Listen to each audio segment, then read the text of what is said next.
धन्यवाद सर। आप सबका यहाँ आने के लिए बहुत बहुत आभार।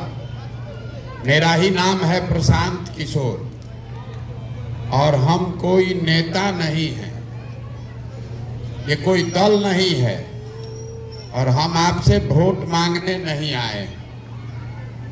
हम 11-11.5 महीना से पैदल चल रहे हैं। आप पिछला 70-75 साल में ये नहीं देखे सुने होंगे कि कोई एक आदमी गांव-गांव पैदल चल रहा है। अब आप सोचिएगा कि भाई पैदल काहे चल रहे हैं, हम वोट तो मांग नहीं रहे हैं और आपका कोई काम कर नहीं रहे हैं, रास्ता में चल रहे हैं। तो कोई बता रहा है, अभी यहाँ खड़ा होके भाई साहब बता रहे थे राशन कार्ड गलत मिल रहा है, कोई बता रहा है कि हमारे पास जमीन नहीं है, एक सज्जन बताए कि नेताजी लोग हम लोग का बातें नहीं सुन रहा है। हम भी सुन रहे हैं जो लोग बता रहे हैं, अपने आंख से जाकर देख भी रहे हैं, लेकिन हम किसी का मदद नहीं करते। मदद क्यों नहीं करते? मदद इसलिए नहीं करते हैं कि मान लीजिए कि एक दिन हम आपका यहाँ मदद कर भी दें, उससे तो आपका जिंदगी नहीं सुधरेगा। तो ये मछली बांटने का अभियान नहीं है, ये आपको मछली मारने का सिखाने का अभियान है।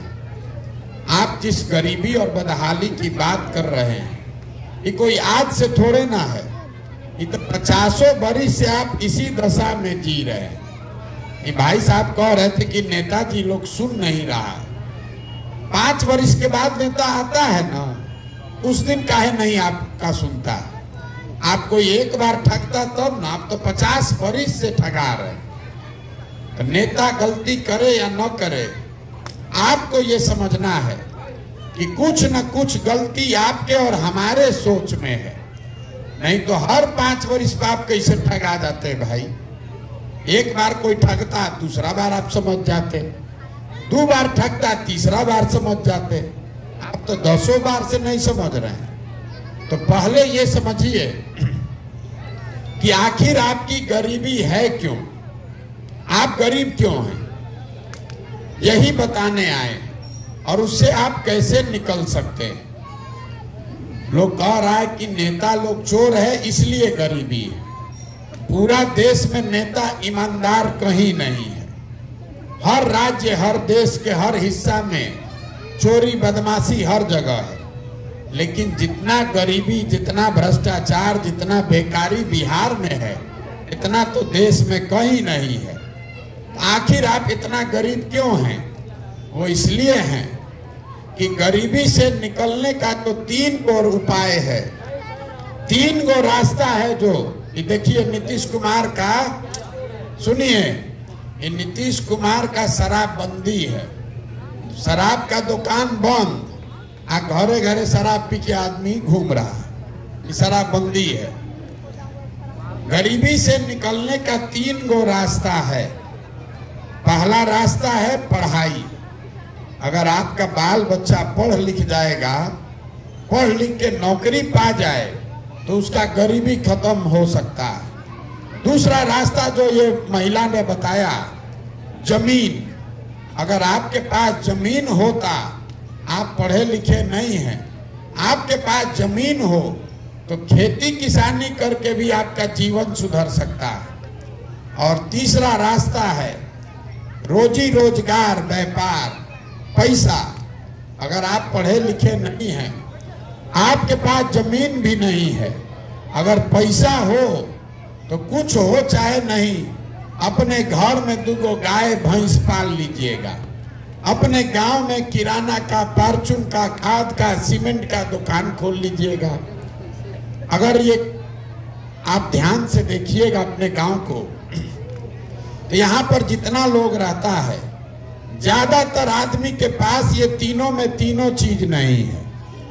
यहाँ जो गरीब लोग है, आपका बच्चा पढ़ने जा रहा है तो पढ़ नहीं रहा है, वो खिचड़ी खा के घरे आ रहा है। तो जब आपका बच्चा पढ़ेगा ही नहीं तो मजदूर नहीं बनेगा तो कलेक्टर बनेगा, अरे जब आपका बच्चा पढ़ा ही नहीं तो कोई नेता बन जाए, कोई विधायक, कोई मुख्यमंत्री, आपके बच्चे को तो मजदूरी ही करना पड़ेगा। तो दूसरा रास्ता आपको जमीन का हमने बताया। खेती करके आपका जीवन क्यों नहीं सुधर रहा है? वो इसलिए कि यहाँ जो महिला ने बताया 100 आदमी जो रहते हैं, 100 में 60 आदमी के पास जमीन है ये नहीं है। तो अगर आपके पास जमीन नहीं है तो आप खेती कीजिएगा कैसे?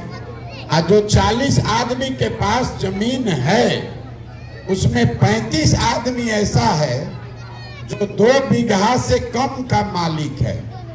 तो बिहार में जो आप और हम खेती करते हैं ये कमाने वाला खेती नहीं है, ये खाने वाला खेती है। खेत में आपका उतना ही उपज रहा है कि आपका और आपके बाल बच्चे का पेट भर जाए, उससे कमाई का उपाय नहीं है।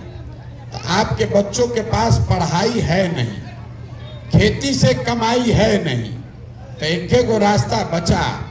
अगर आपके पास पैसा होता तो आप कोई ना कोई रोजी रोजगार, दुकान, व्यापार कर लेते। वो आप क्यों नहीं कर पा रहे? वो इसलिए कि बिहार में जो 100 आदमी रहता है, 100 में 80 आदमी उसके पास दिन का 100 रुपया भी नहीं है, 100 रुपया भी नहीं कमा रहा है। तो इस महंगाई के जमाना में अगर आप 100 रुपया भी नहीं कमाते हैं तो खाइएगा क्या, बचाइएगा क्या, और रोजी रोजगार के लिए पैसा कहाँ से पाइएगा? तो आपके पास पढ़ाई नहीं, आपके पास जमीन नहीं, और रोजी रोजगार करने के लिए पैसा है ये नहीं है, तो गरीबी से निकलिएगा कैसे? जिसको वोट देना है दे दीजिए, जिसका सरकार बनाना है बना दीजिए। सरकार चाहे आके सड़क बना दे, आके बिजली ला दे, आपको 4 किलो अनाज दे दे, आकी सरकार घरे घरे सिलेंडर शौचालय दे दे, इससे आपका गरीबी नहीं खत्म हो सकता है। गरीबी खत्म तब होगा जब आपके बच्चों के पढ़ने का व्यवस्था हो। गरीबी खत्म तब होगा जब आपको सरकार जमीन दे जिस पर आप खेती कर सकें। गरीबी खत्म तब होगा जब आपके घर में सरकार पैसा दे, कर्जा दे, ताकि हर आदमी कुछ न कुछ रोजी रोजगार कर सके। अब आप कहिएगा कि ये तीनों को उपाय है, तो ये होगा कैसे? ये होगा तब जब आप इस 3 मुद्दे पर वोट दीजिएगा। अभी आप 5 बरिस बैठ के गाना गा रहे हैं, भाई साहब कह रहे हैं राशन कार्ड नहीं है, ये महिला कह रही है कि हमारे पास जमीन नहीं है। आप में से कोई दूसरा खड़ा होकर कहेगा कि हमारे पास बच्चों के पास पढ़ाई नहीं है, यहाँ भ्रष्टाचार बहुत है, अस्पताल नहीं है, रोजगार नहीं है। लेकिन जब आप वोट देने जाते हैं तो ये किसी बात को याद नहीं रखते हैं। वोट देने जाइएगा तो आपको एक दूगो बात याद है। पहला बात, हमारा जात क्या है, कौन हमारा जात का नेता खड़ा है, वो नेता अच्छा है, खराब है, चोर है, बदमाश है, अपने जात का होगा तो उसी को जाकर वोट दीजिएगा। अगर जात से बच गए तो हिंदू मुसलमान के नाम पर वोट दीजिएगा। मोदी जी को लोग कैसे वोट दिए हैं? सब लोग हिंदू बन के वोट दिया है। पाकिस्तान को सबक सिखाने के लिए, राम मंदिर बनाने के लिए। तो जात से बचे तो धर्म में फंसे। आज जो दोनों से बच गया तो लालू जी के डर से भाजपा को, अब भाजपा के डर से लालू जी को। यही 4 गो मुद्दा है। जिस दिन वोट होता है उस दिन आपको जमीन नहीं चाहिए, उस दिन आपका बच्चा का पेट खाली है नहीं समझ में आएगा, उस दिन आपका पढ़ाई नहीं याद रहेगा, खाली याद रहेगा आपको अपना जात, अपना धर्म। 500 रुपया, मुर्गा भात, जो आके दिया पैसा उसी को वोट दे दीजिएगा। तो आपका दशा नहीं बिगड़ेगा तो किसका बिगड़ेगा? 4 किलो अनाज पर आप मोदी जी को वोट दे रहे हैं। 4 किलो अनाज के लिए आप अपना वोट का सौदा कर रहे हैं। तो आपके बच्चों का दुर्दशा नहीं होगा तो किसका दुर्दशा होगा? जो वोट लेकर गया वो 40 लाख करोड़ रुपया का मालिक है और उसका आप सौदा किए हैं 4 किलो अनाज पर। तो हम जो पैदल चल रहे हैं एक एक बात आपको समझा रहे हैं। भैया नेता जिस दिन वोट आप देते हैं, वोट जिसको देना है दीजिए, हमको आपका वोट नहीं चाहिए। वोट देते समय स्वार्थी बनिए, अपना और अपने बच्चों का हित देखिए। नेता आकर कहेगा कि देश के लिए वोट दीजिए, कोई कहता है जात के लिए दीजिए, कोई कहता है धर्म के लिए दीजिए। हम आपको हाथ जोड़कर इतने समझा रहे हैं, एक बार जीवन में संकल्प लीजिए, वोट न जात के लिए, न धर्म के लिए, न देश के लिए, न नाली गली, न अनाज के लिए, वोट अपने बच्चों के लिए दीजिए। अगर आप अपने बच्चे के लिए वोट नहीं देंगे, अगर आप अपने बच्चों की चिंता नहीं करेंगे, तो कोई दल और कोई नेता आपका बच्चा का चिंता क्यों करेगा। हम अभी आपके गांव से आ रहे हैं, 100 को बच्चा अगर यहाँ है तो आधे से ज्यादा बच्चों के शरीर पर कपड़ा नहीं है। आपके बच्चों के पैर में हवाई चप्पल नहीं है। आपके बच्चों को देख के लग रहा है कि आधा से ज्यादा बच्चों को भरपेट भोजन नहीं मिलता है, लेकिन आपको अपने बच्चों की चिंता नहीं है। यहाँ गांव में बैठे बैठे मोदी जी दिख रहे हैं, मोदी जी का 56 इंच का सीना दिख रहा है। लालू जी दिख रहे हैं, लालू जी का लड़का कैसे मुख्यमंत्री बने ये बुझा रहा है, लेकिन ये नहीं समझ में आ रहा है कि हमारे बच्चे के शरीर पर कपड़ा कैसे होगा, हमारे बच्चे के पैर में चप्पल कैसे होगा। अगर आपको अपने बच्चों की चिंता ही नहीं है तो काहे के लिए गाना गा रहे, क्यों झूठ मूठ का रोना रोते।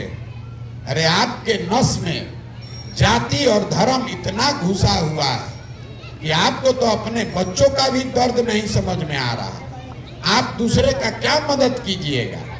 जहां गए भिखार के तरह हाथ फैला दिए, ए भैया नाली गली बनवा दीजिए, ए भैया अनाज दिलवा दीजिए, ए भैया छप्पर छवा दीजिए। आपका दुर्दशा देखिए।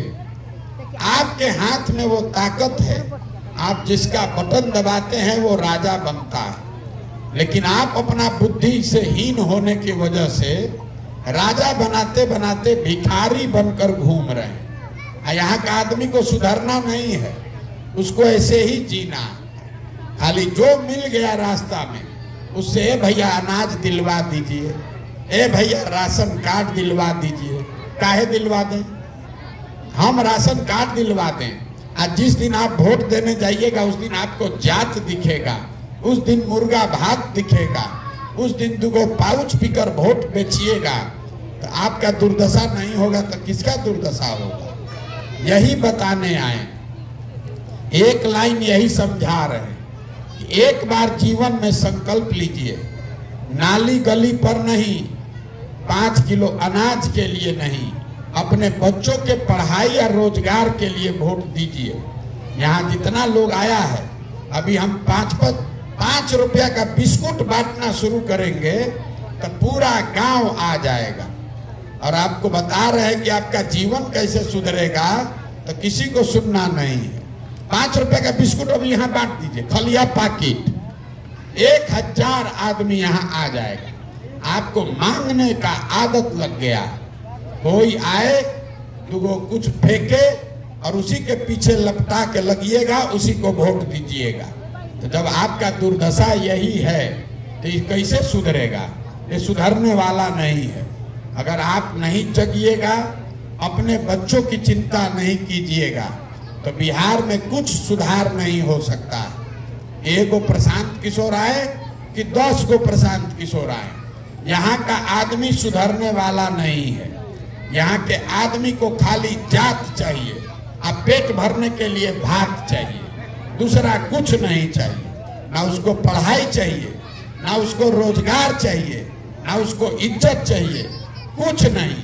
साल भर आपके घर का बच्चा जाके बाहर मजदूरी करता है, वहां भेड़ बकरी की तरह काम कर रहा है। साल में 1 बार आता है, छठ में ईद में घरे आएगा तो उसका मुंह देखिएगा।